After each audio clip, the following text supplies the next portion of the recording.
آج 9 اگست ہے۔ یا اللہ تیرا شکر کہ تو نے آج کا دن دکھایا، بے شک تو ہی اندھیری رات سے روشن دن کو نکالتا ہے۔ مولا کریم ہمیں وہ عطا کرنا جو ہمارے لیے اچھا ہو، بے شک تو ہی بہترین عطا کرنے والا ہے۔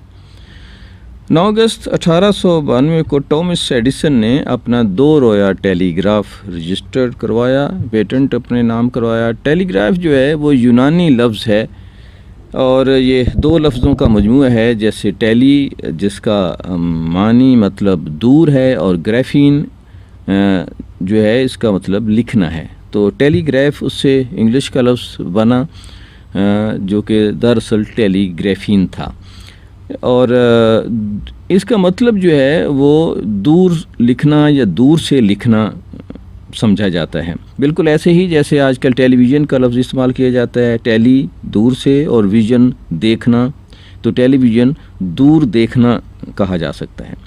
یک طرفہ جو ٹیلی گراف تھا وہ 1792 میں پہلا اس کا کامیاب تجربہ ہو چکا تھا، لیکن ٹامس ایڈیسن نے اس پر مزید تجربات کیے اور سینڈنگ ریسیور ٹیلی گراف ایجاد کیا، جو کہ تحریر کو بھیج بھی سکتا تھا اور وصول بھی کر سکتا تھا، تو اس طرح یہ 2 رایا ٹیلی گراف جو ہو کہلایا، اور یہ 9 اگست 1892 کو انہوں نے اسے اپنے نام رجسٹرڈ کروایا۔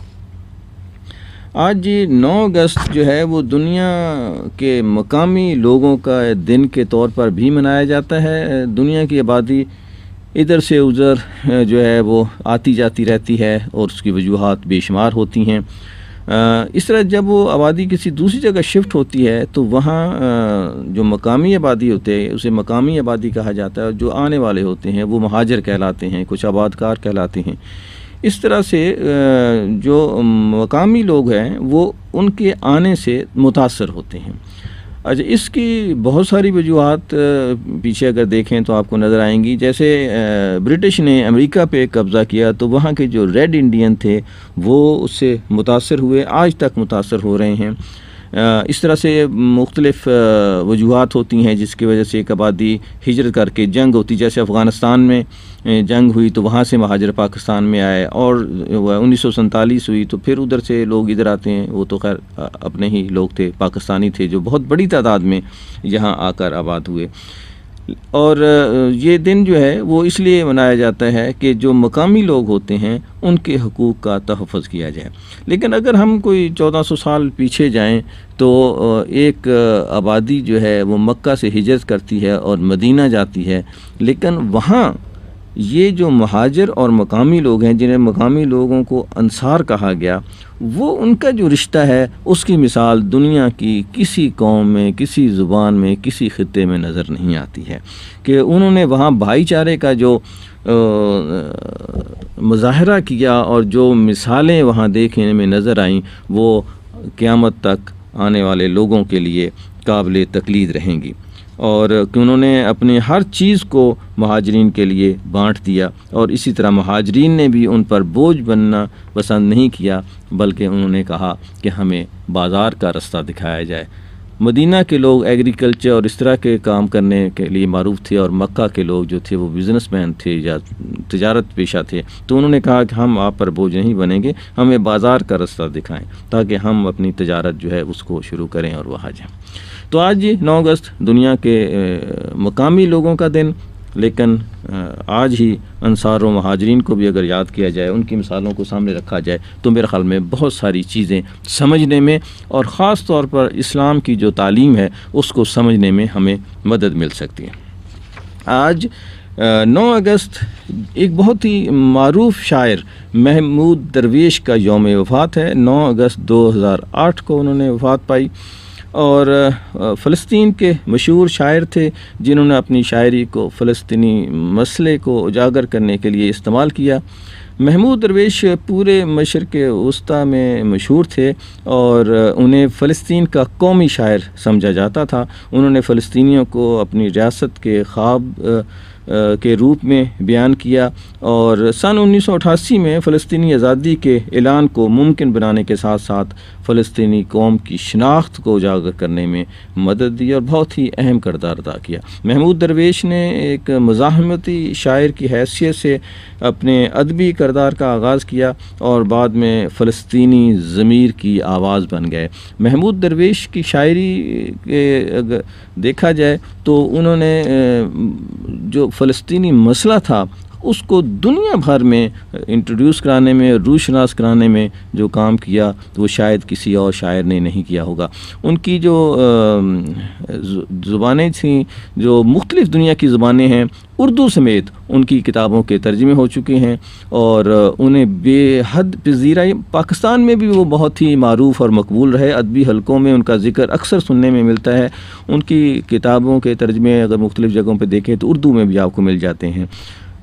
محمود درویش جو تھے انہوں نے کوئی 30 کتابیں شاعری کی لکھی، 30، اور اس طرح سے 8 کتابیں ان کی نثر میں موجود ہیں۔ ان کی پیدائش جو ہے وہ 13 مارچ 1941 ہے اور آج جو ہے 9 اگست 2008 جو ہے ان کا یوم وفات ہے۔ وہ نوجوان جو کہ انٹرنیٹ پہ اپنا وقت گزارتے ہیں، میں ان سے درخواست کروں گا کہ آج محمود درویش کے لیے تھوڑا سا انٹرنیٹ پہ براؤزنگ کریں، تلاش کریں، یوٹیوب پہ تلاش کریں اور سائٹ پہ تلاش کریں اور تھوڑا سا وقت جو ہے وہ محمود درویش کے ساتھ گزاریں۔ ہم آپ کو ایک رپورٹ سنواتے ہیں۔ یہ رپورٹ ایک ٹیلی ویژن چینل کی ہے جنہوں نے محمود درویش کی وفات پر جو ہے وہ رپورٹ نشر کی تھی۔ الجزیرہ کی رپورٹ ہے، آئیے ذرا سنتے ہیں۔ A final poetry recital by Mahmoud Darwish in Ramallah just a few weeks ago. The audience didn't know they were listening to the national Palestinian poet for the last time.